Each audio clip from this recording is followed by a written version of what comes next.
In the last episode, we spoke about the common traps that lay in wait for your money.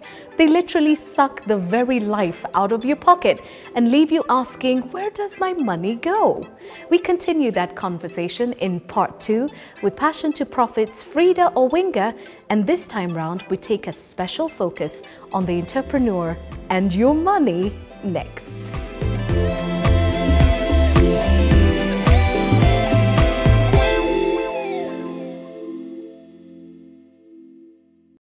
Hello and welcome to Sheila Lives Out Loud. Thank you for finding this channel.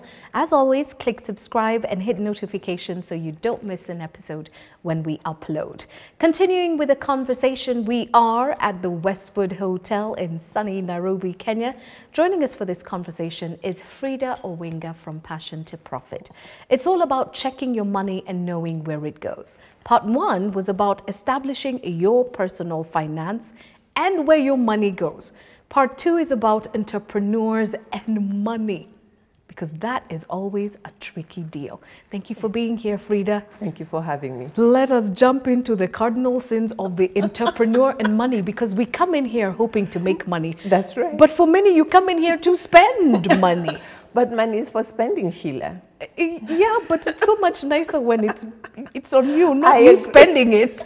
I agree. I really agree. Right. As an entrepreneur, what I've observed is most of us get into entrepreneurship or owning a business so that we can have extra money. Yes. Unfortunately, again, we are interested in making money. We are not committed. Because if you're committed in making money, we need to have a business plan. Mm-hmm. And the business plan will show us how to use the resources that we have. And when I talk about resources, I'm talking about how we'll spend our time, the people we need to hire and when we need to hire them, mm-hmm. and how much money we need to start this organization or this wealth creation vehicle, as sometimes I like to call it. Yeah. How much will we need to run it, the working capital, how much will we need, how much will it be making, and when will we know when that money is growing, and as the money is growing, what do we do with that money? So I think the first mistake we make as entrepreneurs is thinking that a business plan is not, we don't need a business plan. That's an academic tool. Mm-hmm. But a business plan is a tool that can help a business owner. In fact, we've just had a business planning workshop because I've made it as simple as possible so that you don't run away from it.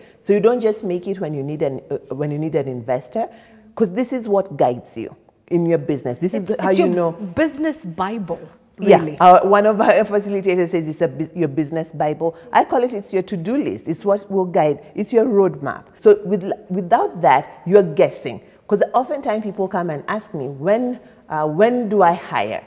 I can't pay myself. And I'm like, if you can't pay yourself, then you need to find a job.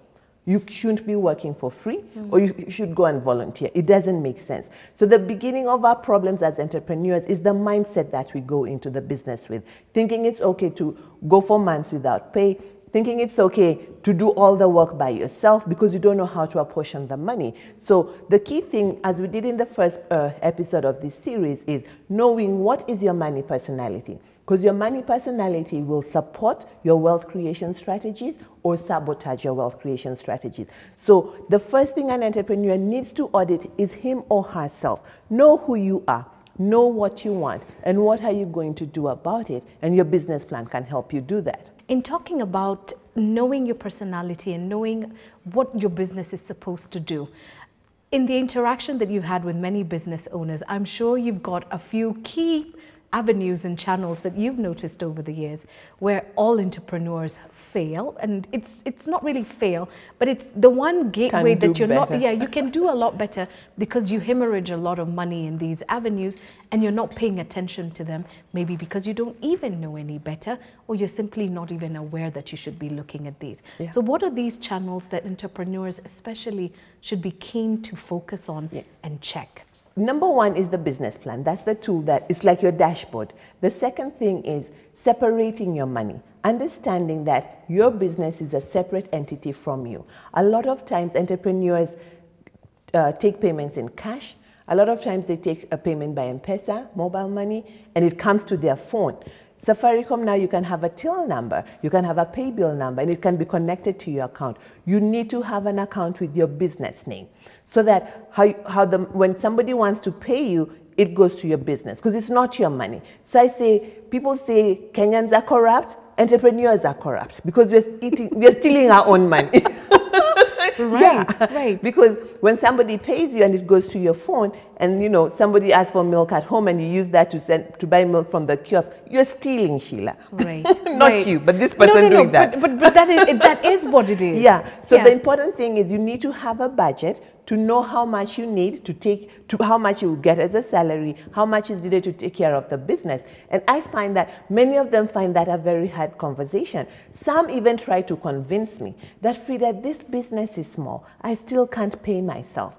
Then I ask them, if you can't pay yourself, one day you're going to hire somebody to stand in the role that you're standing. How will that person be? How will it be?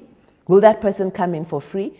So it's a reality check. If you can't pay yourself, you can't hire anybody. Mm-hmm. Because how will you hire somebody? Can you imagine going to Safaricom or any of the big corporates and saying, I need a job, and they tell you, we're still not making money. Would you just come for 3-4 months for free?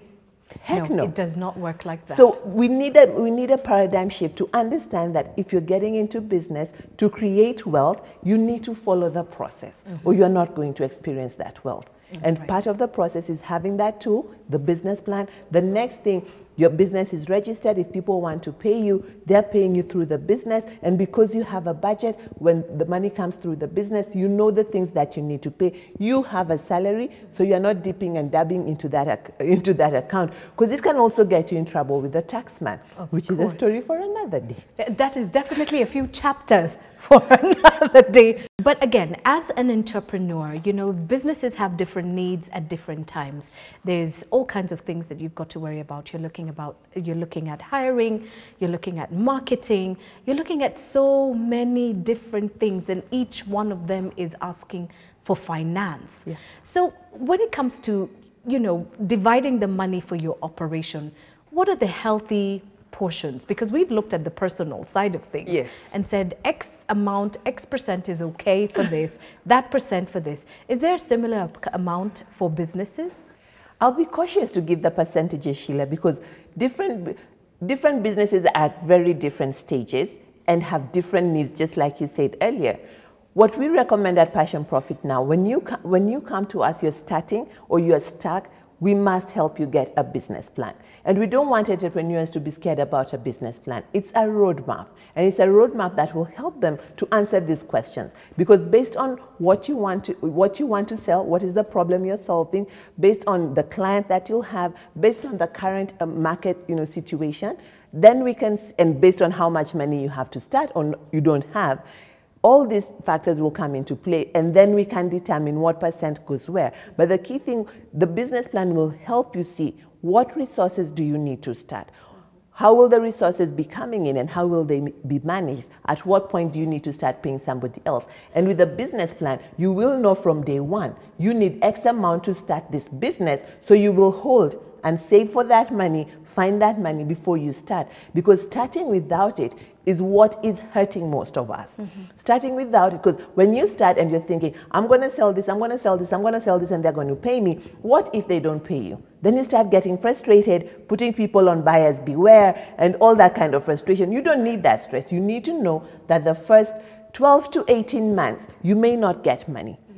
It's not normal that you have to get paid. You're not a trader, you're an entrepreneur. So you must have a cushion. And having a cushion is knowing that if XYZ company is late, I don't have to lose sleep because I have a cushion. But I do have policies, a credit policy in place that will make sure that they pay me.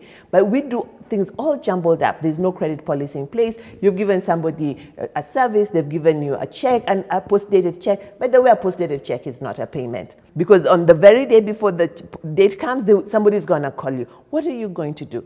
So I'm very cautious to give the percentages. The first thing I recommend is get a business plan, not with a consultant who will do it for you. Come to PassionProfit, who'll work with you, very hands-on. You'll have a business plan you can interpret, a business plan that you can follow and share with your staff, so you all know where are we in terms of resources, where are we going. You're able to tell your staff what the projections are, and you're able to see the money has come. At this point, we need to buy this equipment. At this point, we need to get an office. But if you don't have that, Sheila, you're just guessing. Yep, you're pretty much wandering from one check to the next, hoping that people will pay. Yeah. In closing, there's one thing that many young businesses, and especially young entrepreneurs, you lose out a lot of money because of bad debt. How do you fix this? How do you get your money? Or is this one of those things that, you know, c'est la vie, it's a lesson learned, keep it moving? How do you deal with bad debt? Again, you start from the beginning. Before you give anyone credit, you need to know this person. So that's, at PassionProfit, we help you design a credit policy. And having a credit policy is deciding before that person who wants credit comes. Because normally when that person comes, we feel it's too late, I need the money. If I don't get this person, I won't get the cash. But credit is not cash in the bank, all right? So the first thing is and having a credit policy. And your credit policy could go something like, before we start giving you credit, we need to work with you for maybe 90 days, you know, and then we get to know you, we get to know how much you spend. And when we know how much you spend, then we will not give you, let's say you spend 100,000 on our products every month. We shouldn't give you credit for 100,000. We can give you credit of maybe 70, 60% of that. And when that reaches, then we stop until you pay that. So we are safer as opposed to just giving you an open blank check. And then the other thing is, and then having this conversation at the front end with the client. So you don't give someone credit the first time. You need to know them. And then you also, after they've proven themselves, who gives you credit the first time anywhere? A real Not even a bank is going to do that. Exactly. So no. Even you, if somebody asks you for money, you kind of check them out first. You might call a few people to see, have you ever given I don't know money? You like this. Yeah, you get? So get to know who gives them credit. Even ask them for their bank account. And you see, if you have a policy, that means it's written down. And when they say they need credit, you tell them, this is our credit policy. You print it out and check. So they're there's no emotion of, they're not thinking, oh, you did this to me, but you know, you know me. No, hii ni biashara. That expression, si unanijua, you know me. Nakujua kabisa, lakini it's because I know you. This is the company policy. Right. It is no longer Frida. But you know, because you're the front and center of the business, then it becomes an emotional conversation. It doesn't need to be. And it doesn't have so it's not really bad debt. I call it ignorant debt.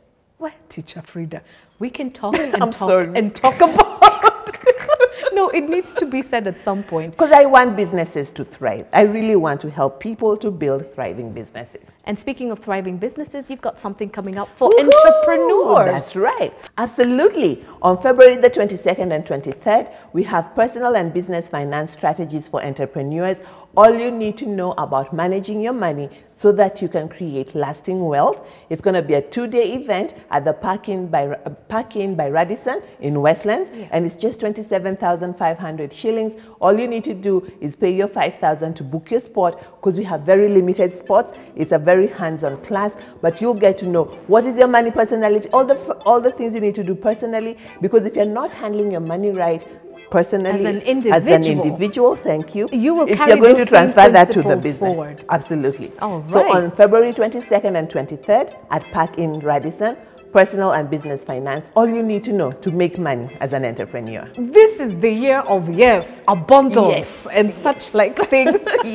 Overflow, double. You call it what you will. That's right. Let's try and make it happen. Let's get practical. Let's get hands-on with our money. It's not rocket science. It can be done. So we are going to post those details on our social media sites and link Frida's social media sites to that as well, so you can get your spot and you can get that training that you need. Thank you so much for stopping by. You're welcome, and thank you for having me.